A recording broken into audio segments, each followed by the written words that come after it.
Hi friends, இன்றைக்கி நம்ம பார்க்க போகிறது எல்லா விதமான கூந்தல் பிரச்சனைகளுக்கும் தீர்வு தரக்கூடிய ஒரு ஹோம்மேட் ஹெர்பல் ஆயில். அதை எப்படி செய்யுதுன்றது தான் இந்த வீடியோவில் நம்ம பார்க்க போகிறோம். இப்போ இருக்க காலகட்டத்தில் பார்த்தோன்னா தலைமுடி பிரச்சனை இல்லாதவங்களே நம்ம பார்க்க முடியறதில்ல. இதுக்கு பல விதமான விலை உயர்ந்த எண்ணெய்கள் நம்ம மார்க்கெட்டில் பார்க்க முடியுது. ஆனால் அதை பயன்படுத்தி பார்த்தோன்னா பெருசாக நமக்கு பலன் எதுவும் கிடைச்ச மாதிரி தெரியல. இதுக்கு எளிமையான ஒரு வழின்னு பார்த்தோன்னா நம்ம வீட்டில் கிடைக்கிற சிம்பிளான பொருட்களை வச்சு நம்ம கொஞ்சம் மெனக்கெட்டோன்னா எளிமையான முறையில் செய்யக்கூடிய ஒரு ஆரோக்கியம் நிறைந்த ஒரு கூந்தல் தைலத்தை நம்மளே தயாரித்து பயன்படுத்தினோன்னா அதோடய எஃபெக்டை பார்த்திங்கன்னா 2 வாரத்தில் நம்ம கண் கூட பார்க்க முடியும். இந்த தைலத்தை தயாரிக்க முதல்ல நான் எடுத்துக்கிறது மருதாணி 1 கப்பு. இது முடி அடர்த்தியாகவும் கருமையாக வர்றதுக்கு உதவி செய்யும்.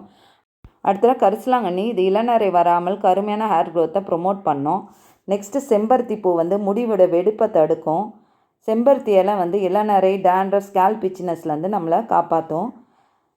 அடுத்ததாக பார்த்திங்கன்னா கருவேப்பிலை ஹேர் வேர்க்காலை ஸ்ட்ரென்தன் பண்ணுறதுக்கும் இதில் இருக்க பீட்டா கேரட்டின் க்ரோத்துக்கு ஹெல்ப்ஃபுல்லாக இருக்கும்.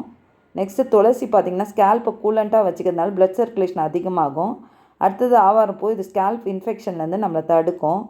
நெக்ஸ்ட்டு பார்த்திங்கன்னா ரோஜா இதழ், இது நம்மளை ஹேரை நல்ல கண்டிஷ்னராகவும் ஹேர் திக்கனாக வளர்கிறதுக்கும் யூஸ் ஆகும். இப்போ இதெல்லாம் முதல்ல கொஞ்சம் தண்ணி விட்டு நல்லா நைஸாக அரைச்சி எடுத்துக்கலாம். பாருங்கள், இப்போ நல்லா நைஸாக அரைச்சாச்சு. இதை முதல்ல நான் ஒரு ஜாரில் ட்ரான்ஸ்ஃபர் பண்ணிக்கிறேன். உங்களுக்கு நல்ல பெரிய ஜாராக இருந்ததுன்னா இது கூடவே நம்ம அடுத்து அரைக்கக்கூடிய ஈரப்பதமாக அரைக்கக்கூடிய திங்ஸையும் நம்ம இதில் சேர்த்துக்கலாம். எனக்கு சின்ன ஜாராக இருந்ததுனால நான் 2 டைமாக இதை அரைச்சிக்கிறேன். இப்போ அடுத்ததாக நான் யூஸ் பண்ண போகிறது கற்றாழை ஒரு போஸ்டரிக் என்சைம் இதில் இருக்கிறதுனால டெட் செல்ஸை ரிமூவ் பண்ணி ஹேரை சாஃப்ட் அண்ட் சில்கியாக வச்சுக்க யூஸ்ஃபுல்லாக இருக்கும். இதுக்கு முதல்ல நான் கற்றாழையோட ஸ்கின்ஸ் எல்லாம் ரிமூவ் பண்ணிவிட்டு உள்ளே இருக்க ஜெல்லை நல்லா வாஷ் பண்ணி எடுத்துக்கிறேன். இந்த வாஷ் பண்ணி எடுத்ததை நம்ம அரைக்கிறதுக்கு யூஸ் பண்ணிக்கலாம். இன்னொரு ஜாரை எடுத்துக்கோங்க. அதில் நெல்லிக்காவை சேர்த்துக்கலாம். இதில் சீட்டோ நியூட்ரியன்ட் இருக்கனால ப்ளட் சர்க்குலேஷனை இம்ப்ரூவ் பண்ணும்.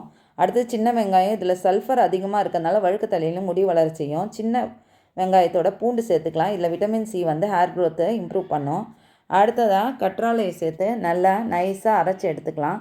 ஏற்கனவே அரைச்சி வச்சதில் இந்த நைஸாக அரைச்சதை நம்ம கூட சேர்த்து கலந்து விட்டுக்கலாம்.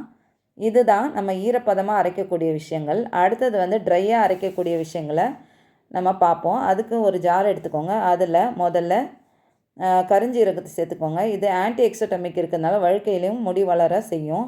ஆலிவ் விதையில் ஒமேகா 3 இருக்கிறதுனால முடி வெடிப்பு வராமல் தடுக்கும். வெந்தயத்தில் புரோட்டோனிக்கோட்டினிக் ஆசிட் இருக்கனால டேண்ட்ரஃபை தடுக்கும். அடுத்தது வேம்பாறை பட்டை, இதில் நல்ல மணத்தையும் ஹேர் கூலண்ட்டாகவும் இது யூஸ் ஆகுது. செம்பருத்தி பூ எனக்கு கம்மியாக கிடச்சதுனால ட்ரை செம்பருத்தியை நான் இங்கே வாங்கி சேர்த்துருக்கேன். அது கூட வெட்டி வேர், இது ஒரு நேச்சுரல் கூலண்ட்டாக இருக்கும். நம்ம தலைமுடியை நல்லா கூலாக வச்சுக்கும். நம்ம தலையை கூலாக இருக்கும் போது நமக்கு ஹேர் க்ரோத்தை இம்ப்ரூவ் பண்ணும். ஸோ அவ்வளோதான். இது எல்லாத்தையும் நல்லா நைஸாக அரைச்சிக்கோங்க. எவ்வளோ முடியுமோ அந்த அளவுக்கு நைஸாக அரைச்சா போதும். ரொம்ப நைஸ் ஆகணும்ல அவசியம் இல்லை. ஏற்கனவே நம்ம ஈரப்பதமாக அரைச்சி வச்சதோட இப்போ இந்த ட்ரை மிக்ஸையும் நம்ம போட்டு நல்லா கலந்து விட்டுக்கலாம்.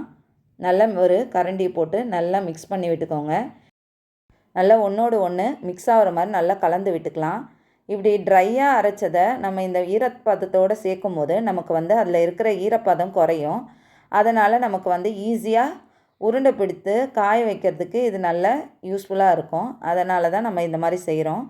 இப்போ அவ்வளோதாங்க, நல்லா திக்காகிடுச்சு. இப்போ பாருங்கள், எடுத்து உருண்டை பிடிச்சி காட்டுறேன். எவ்வளோ ஈஸியாக உருண்டை பிடிக்க முடியுதுன்னு பாருங்கள்.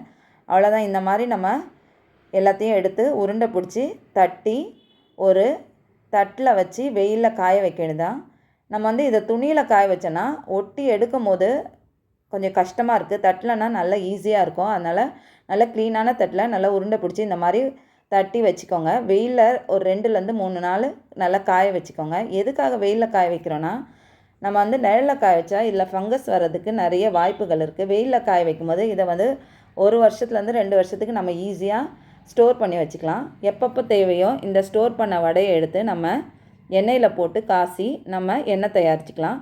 ஸோ நீங்கள் ஒரு வாட்டி தயார் பண்ணி வச்சுக்கிட்டிங்கன்னா 1லேருந்து 2 வருஷத்துக்கு நம்ம ஈஸியாக இதை ஸ்டோர் பண்ணி வச்சுக்கலாம். ஒரு டப்பாவில் போட்டு வச்சா அது வாட்டு இருக்கும். இன்றைக்கி நம்ம எண்ணெய் தயாரிக்கிறதுக்கு நான் ஒரு 5 பீஸ் வடை எடுத்திருக்கேன். நான் ஒரு 1/2 லிட்டர் செக்கு தேங்காய் எண்ணெய் வாங்கியிருக்கேன். ஒரு இரும்பு கடாய் எடுத்துக்கோங்க. எப்போவுமே இரும்பு கடாயில் எண்ணெய் காசுங்க, அதுதான் நல்லது. எண்ணெய் காசும் போது நம்ம கவனத்தில் வச்சுக்க வேண்டியது, எண்ணெயை மிதமான சூட்டில் தான் நம்ம வந்து காய வைக்கணும். அதனால் ஹை ஃப்ளேம் யூஸ் பண்ணக்கூடாது. லோ ஃப்ளேம்லேயே எண்ணெயை காய வச்சு இந்த வடைகளை அதில் போடணும். இப்போ பாருங்கள், வடை நல்லா பொரிஞ்சு வருது. இப்போது நல்லா திருப்பி போட்டுக்கோங்க, நல்லா பொரியட்டும். ஒரு ஸ்டேஜில் வந்து இது பொரியிற சத்தம் வந்து நமக்கு குறைஞ்சிடும். அந்த ஸ்டேஜ் தான் நமக்கு வந்து ரெடி ஆகிடுச்சு, நமக்கு என்ன ரெடி ஆகிடுச்சின்ட்டு நம்ம ஐடென்டிஃபை பண்ணிக்கலாம். இதை பாருங்கள், இப்போது பொரியிற இது வந்து குறைஞ்சிடுச்சு. அவ்வளோதான், நல்லா ரோஸ்ட் ஆகிடுச்சு. நல்லா இதில் இருக்கிற சத்துக்கள்லாம் இறங்கிடுச்சு, நல்லா பொரிஞ்சிடுச்சு. எண்ணெயும் பார்த்திங்கன்னா கலர் நல்லா சேஞ்ச் ஆகிருக்கும். கடைசியாக ரோஸ்மேரி, ட்ரை ரோஸ்மேரி நான் இங்கே யூஸ் பண்ணியிருக்கேன். உங்களுக்கு வந்து க்ரீனியாக கிடைக்குதுன்னா நம்ம ஈரப்பதமாக அரைச்சதோட இலைகளோடையே அதையும் அரைச்சிக்கலாம். எனக்கு ட்ரையாக இருக்கிறதுனால நான் எண்ணெய் காசின பிறகு கடைசியாக ஸ்டவ்வை ஆஃப் பண்ணிவிட்டு இந்த எண்ணெய் அந்த சூட்லேயே, மிதமான சூட்லேயே நம்ம இந்த ரோஸ்மேரியை ஒரு ஸ்பூன் ஆட் பண்ணிக்கிறேன். அந்த எண்ணெயில் இருக்க சூட்லேயே அது பொரிஞ்சிடும். இப்போ இதை டிஸ்டர்ப் பண்ணாமல் மூடி வச்சிடலாம். ஒரு நாள் கழித்து நம்ம திறந்து பார்க்கலாம். இப்போ பாருங்கள், நல்லா எசன்ஸ் எல்லாம், அந்த வடையில் இருக்க எசன்ஸ் எல்லாம் இறங்கிடுச்சு. எண்ணெய் பாருங்கள் நல்லா சேஞ்ச் ஆகிடுச்சு, கலர் சேஞ்ச் ஆகிடுச்சு. அவ்வளோதாங்க, நம்மளுடைய natural herbal hair oil ready ஆகிடுச்சு.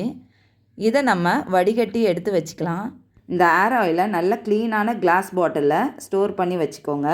இதை டெய்லி வந்து உங்கள் ஸ்கேல்பில் 2 to 3 minutes நல்லா சூடு பறக்க மசாஜ் பண்ணும்போது இதோடைய எஃபெக்ட் வந்து 2 to 3 weeksல நீங்கள் கண் கூட பார்க்க முடியும். நீங்கள் உங்களுக்கு சைனஸ் இருக்குன்னா இதை வீக்லி த்ரைஸ் அப்படி யூஸ் பண்ணுங்கள்.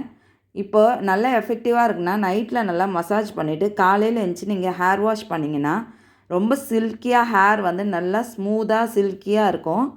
இதை குழந்தைங்கள்லேருந்து பெரியவங்க வரையும் எல்லோரும் யூஸ் பண்ணலாம். இதை எப்படி யூஸ் பண்ணுன்னா, ஒரு ஸ்பூன் எண்ணெய் எடுத்து நல்லா உள்ளங்கையில் விட்டுட்டு நல்லா 2 கையிலையும் நல்லா அப்ளை பண்ணிவிட்டு கொஞ்சம் சூடு பறக்க மாதிரி நல்லா தேய்ச்சிட்டு அப்படியே நான் எடுத்து நம்ம ஸ்கேல்பில் மசாஜ் பண்ண வேண்டியதாக 2 to 3 minutes. இப்படி பண்ணிங்கன்னா உங்களுக்கு நல்ல ஒரு எஃபெக்ட் கிடைக்கும். இதை உங்கள் வீட்டில் ட்ரை பண்ணிவிட்டு எப்படி இருக்குன்னு எனக்கு கமெண்ட் பண்ணுங்கள். இந்த வீடியோ பிடிச்சிருந்தால் லைக் பண்ணுங்கள், ஷேர் பண்ணுங்கள், என்னுடைய சேனலை சப்ஸ்கிரைப் பண்ணிக்கோங்க.